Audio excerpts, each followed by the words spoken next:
Jung Chang wrote a book that blew away decades of lies told by a tyranny. She wrote Wild Swans. For the last decade, she's been working on a biography of Mao Zedong, whose monstrous aim was to produce total subservience through terror. But it didn't work with her. Jung Chang, we've got a long way to go back, but let's start with now. What's happening in China? Is it changing? Yes, it's changing, and actually it has been changing in the last 2 decades and more. And it's a very different country now from what I described in Wild Swans. That was Mao's time, and this is a post-Mao. Well, what is the main factor of change? Is it the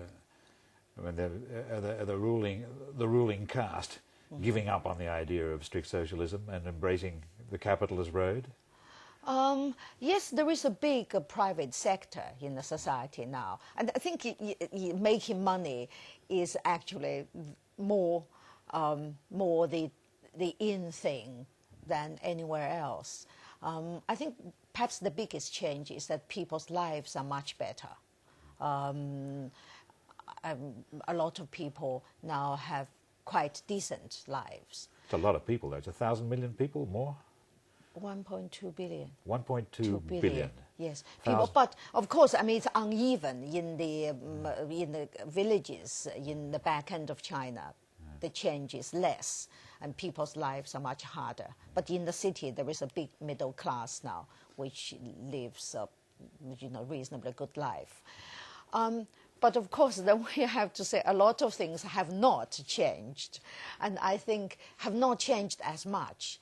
The Communist Party still rules. The Communist Party still rules, and there is still strict censorship in the media and in publication. For example, my book Wild Swans is still banned. You can't read China. Wild Swans in China. Do you get into trouble if you own a copy? No, you don't exactly get into trouble, but you probably won't read in public. There is an edition published in Hong Kong and Taiwan, and many copies have gone into China. But if you post it into China, it could well get intercepted. But anyway, it's not allowed to be published. And also, for example, I go to China often. In fact, I go there probably once or twice a year to research for my book, my next book. You're writing a book on Mao Zedong. Yes. I want to get to that later. Right. But once I'm there, the media, for example, is not allowed to interview me. What's the main reason for that? Is it because it tells the truth about the past, and the ruling caste now wants the country to change, but they still don't want to face the past? That's exactly what it is. Yes, there is still an official line about China's recent past. Not recent, I mean, 20th century China. And my book obviously doesn't toe that official line. And so the government doesn't want people to know. It doesn't want people to know the truth about China's modern Chinese history. And basically there is still brainwashing going on in the schools. Well, it's a terrible truth, and your book told it. Your book bowled me over. I thought I knew something. Thank you. I knew something about what had gone on in China. I knew about the Great Leap Forward and so on. But your book puts the reader right in it because you were in it. I mean, you began... You were a Red Guard. Well, very briefly, thank God. You were very young. Yes, I was 14, but only for a couple of months because, that was 1966. There was a lot of violence, a lot of atrocities, and they just went against my nature, and so I left after a couple of months. I remember that very year I was in Cambridge, and a lot of the young students there were having meetings saying about how wonderful China was, and the Cultural Revolution was the beginning of a new era for mankind. Yes. And I rather suspected at the time that this was not so, but we didn't know the facts. The facts weren't coming out. And it took a long time for the facts to come out. And I did. Yes, well, the thing is, in fact, at the time, there were some accounts about communist China. Some accounts written by refugees. But I think people tended to, and still tend to, discount refugees. They think they are biased for some reason. And I think people begin to believe them now. I know you're writing a book on Mao, and there's a big paradox that strikes me about him, is that when he started, he wanted to change things, but he wasn't in favor of violence when he began. Well, he still thought things could be changed by argument, by democratic means. I mean, he's a monster, but did he begin as a monster, I'm asking? I think he didn't begin. He began as an extremely selfish man.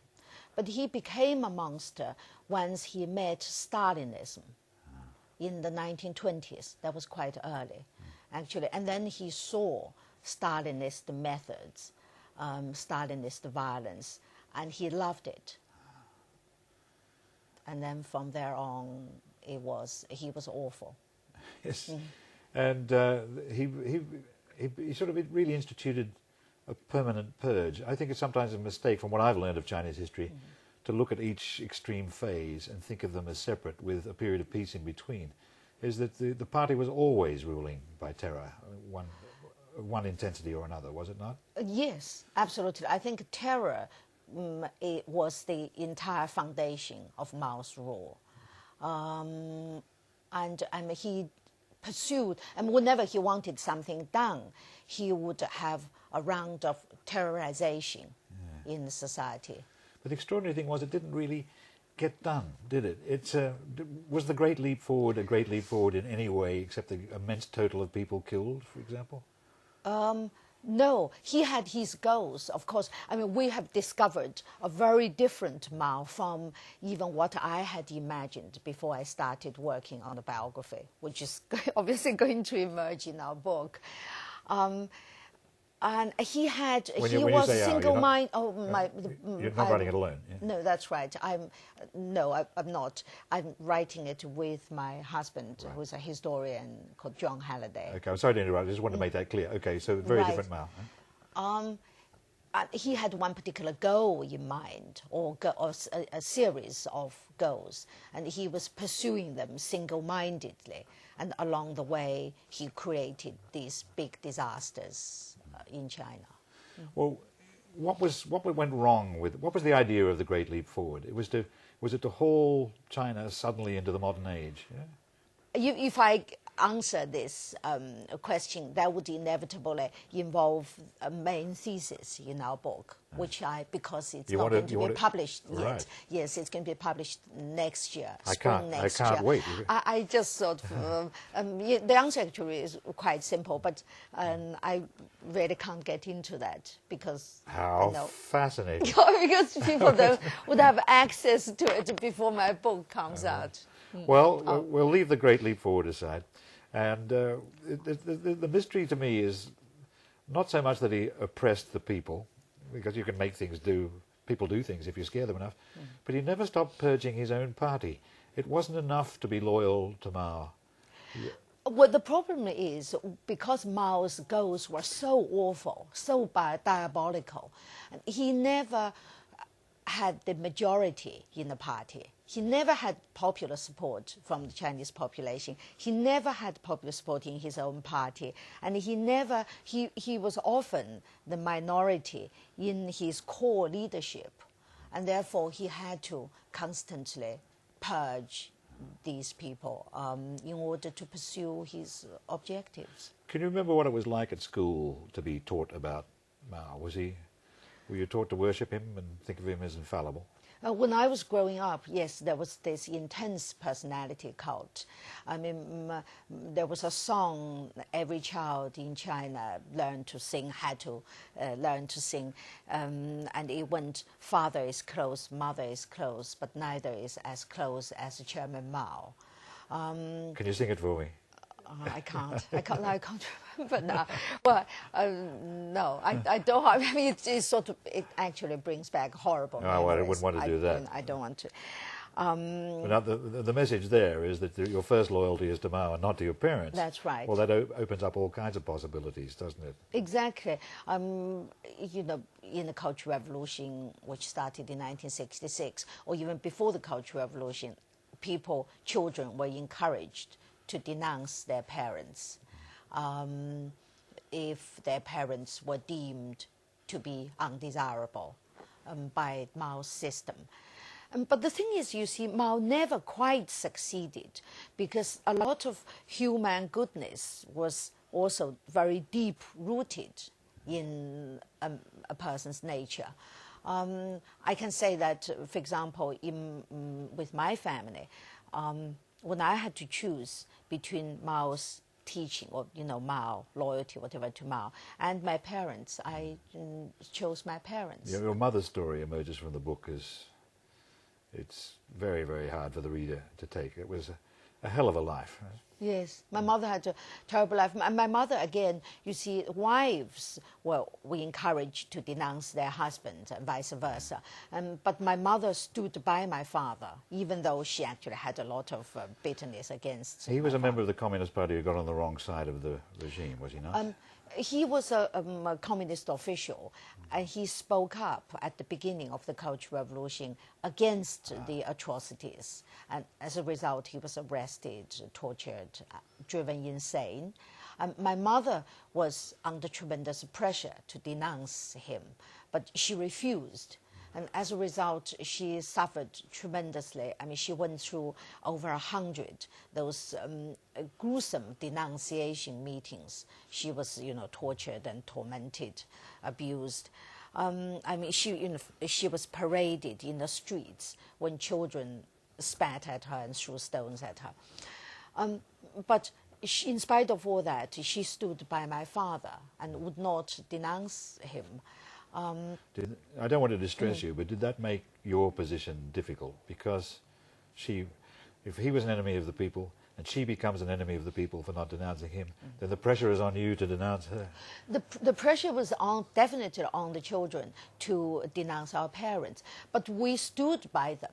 In fact, we were, I think my family grew closer in the Cultural Revolution because of all this. And in those days, I think I had a love for my parents with the intensity which would not I would not have had in normal times. But because they were victims, and so my love for them took on this defiance. So I was actually, I went with my parents, for example, to their denunciation meetings and sat in audience, so they would know that there was somebody there who loved them, who they felt sort of comforted. I think any reader who was brought up in a democracy will, when reading your book, just can't help thinking, well, that could have been me if I'd been there. Luckily, I wasn't. When I was brought up in Australia, the state couldn't interfere with your education. All the state did was pay for it, whereas the state interfered constantly with your education and determined what happened to you next and the whole shape of your career. If you stayed in China, for example, you would never become a linguisticist and all the things that you become.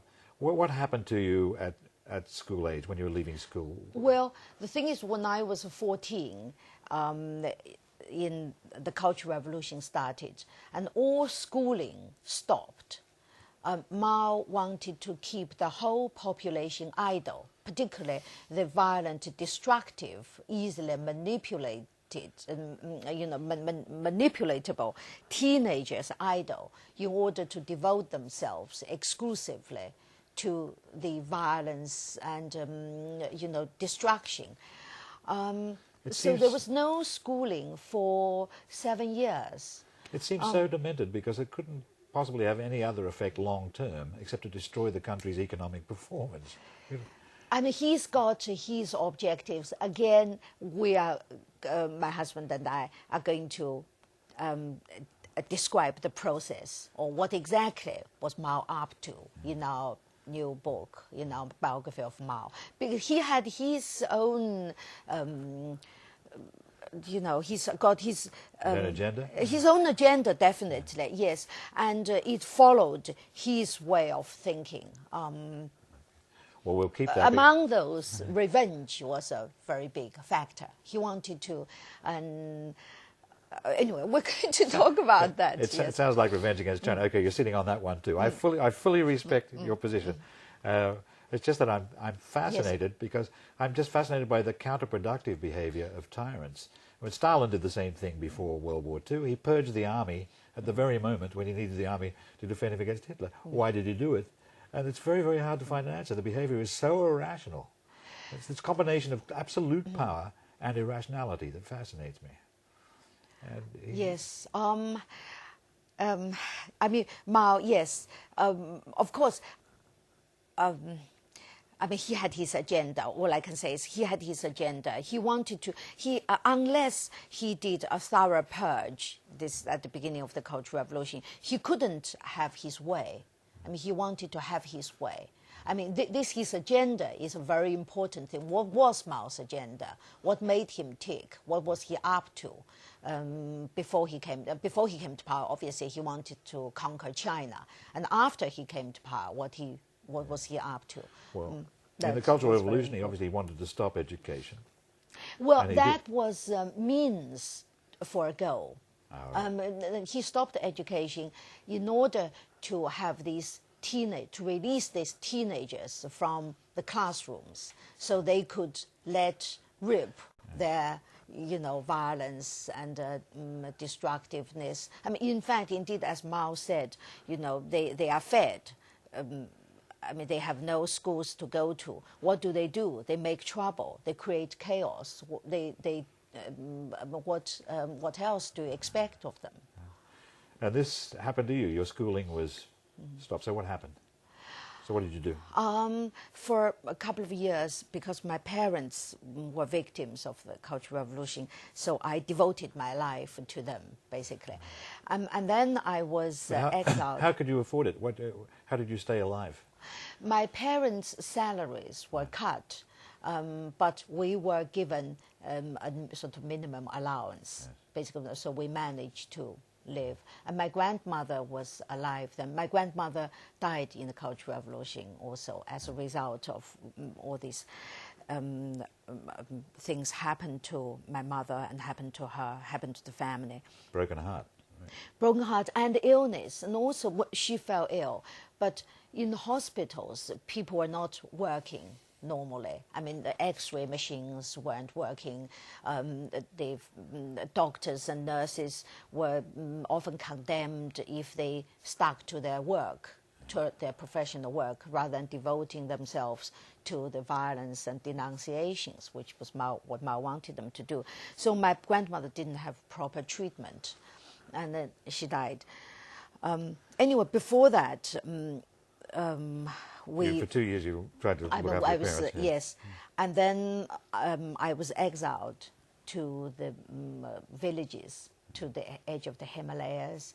And then later I became, so I worked as a peasant for 3 years. During that time I worked as a barefoot, a peasant labor, very hard work. I worked also as a barefoot doctor. Barefoot doctor was a doctor without any training. Because Mao, Mao's guideline for health and education was the more books you read, the more stupid you become. This theory became very popular in the West, actually, among the young student radicals. They liked the idea of an unqualified doctor, until, of course, it was their turn for treatment. Exactly. That's why Mao said the barefoot doctors were there for the peasants. Of course, they were not there for him, and he always had first-class treatment for himself. Actually, I read the book by Mao's doctor, which was a revelation in itself. He made sure he was pampered, actually, right to the end. Yes. Anyway, you were a barefoot doctor. I was a barefoot doctor.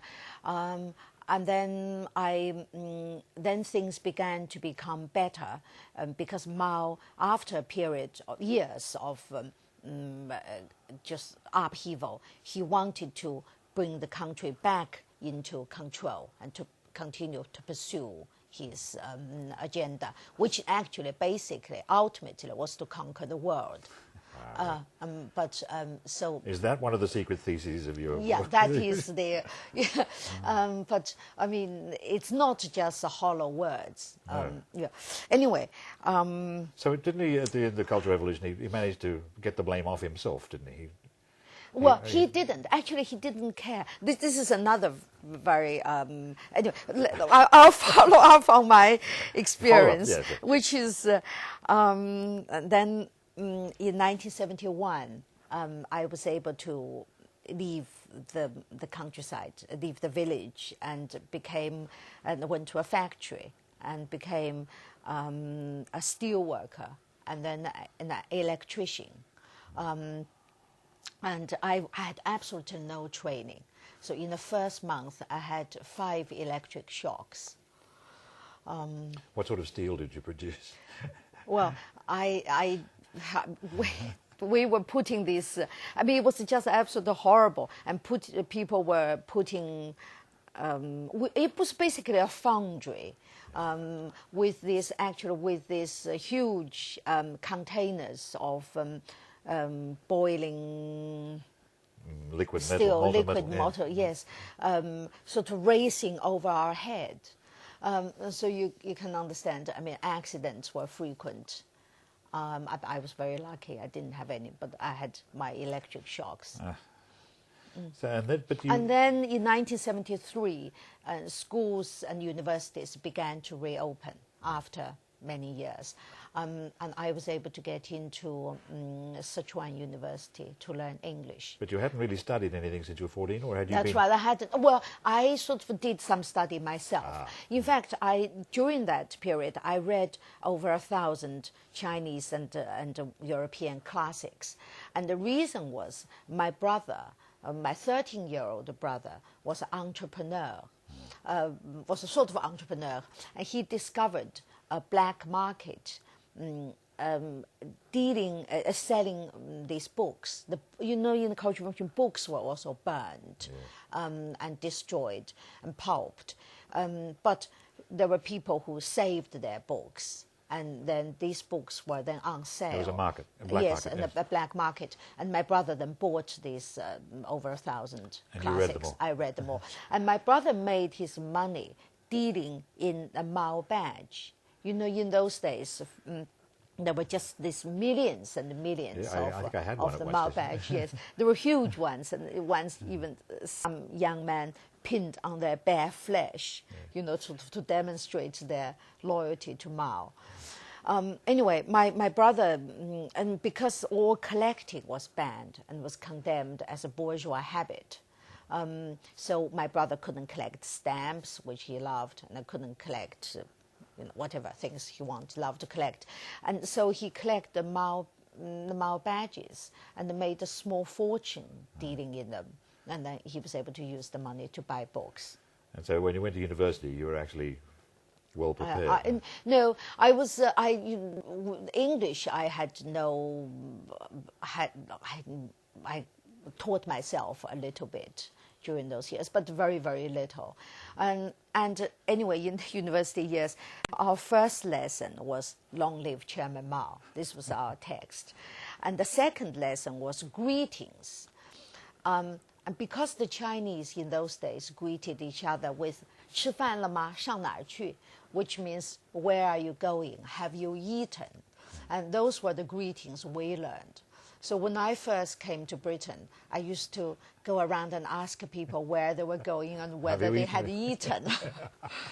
And it was, although English, was my subject, but we would be condemned if we were seen to be working too hard at it, which was another lunacy in Mao's rule. And if I was reading a text, I was reading an English book, which I got thanks to the help of the librarians of the university library. If somebody came along, I had to quickly cover it with a newspaper. And the most ridiculous thing was there were absolutely no foreigners for us to speak English to. And of course, it was punishable by imprisonment if you tried to listen to the BBC or the Voice of America or foreign radio. And the only foreigners I talked to before I came to Britain in 1978 was some foreign sailors in a port in South China, where we were sent to practice our English. This was 1975, and I was 23. And we would be sitting in the restaurant and the bar, eagerly awaiting for foreigners because they were our only chance. You know, it was still happening in 1982. I was in China as part of the press corps with Margaret Thatcher in Beijing, and when I came out of my hotel, students would come running towards me just to have a conversation and trail me to the park. And one of them was carrying a copy of the Concise English Dictionary, and he told me it was his turn for the dictionary that week. They had a club, and they would pass the dictionary one to another. And the books were so precious. Yes, yes. And of course, in those days, 1982, I mean, Mao had already died. Yes. You know, things were already changing, or changed a lot. And people dared to come to you to speak. Whereas with us, we were only authorized to talk to these people, the sailors. There's one question I have to ask, because it was so restrictive, and you were seen to fraternize with the West in any way. It was really a crime. How did you manage to leave the country? Oh, I left in 1978, and Mao died. Mao had died in 1976, and things immediately began to change. And for the first time in communist China, scholarships for going abroad were awarded on academic basis and through exams. So I sat for an exam, and I did reasonably well. Jung Chang, I'm going to call a halt there because we have another program to do. Oh, okay. You know, and it's going to be with you. Not now, but you've got to come back and tell me more. Okay. Right, yes. The story is just so fascinating. And we're getting closer to Mao all the time. Strange enough, now that he's dead, Yes. you can start getting him in perspective. Yes. And thank you so much for your life, for your book, and for your next book. Yes. Jung Thank Chang. you. Thank you.